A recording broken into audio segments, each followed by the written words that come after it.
Bien, donc nous allons traiter le sujet de l'analyse de capacité et voir comment on peut réaliser cette étude dans Tab 19.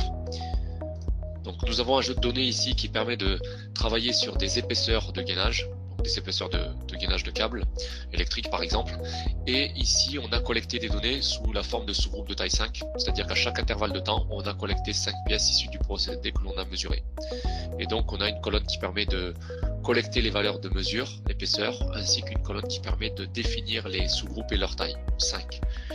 Sur cette base, on va utiliser le menu Stat, outil de la qualité, analyse de capacité, et là on va partir sur l'hypothèse que les données suivent une loi normale. Donc ça c'est une hypothèse que l'on peut vérifier au préalable, bien entendu.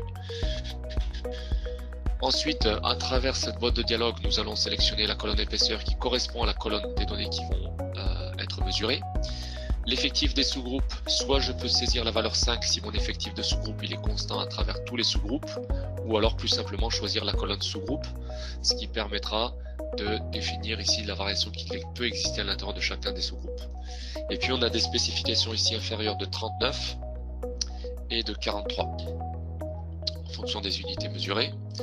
Et à partir de là, donc une fois qu'on a renseigné les données mesurées ainsi que les spécifications, je vais générer mon analyse de capacité avec les différents indicateurs qui permettent d'évaluer la capacité de notre procédé à répondre ou non aux spécifications qui sont établies par le client par exemple.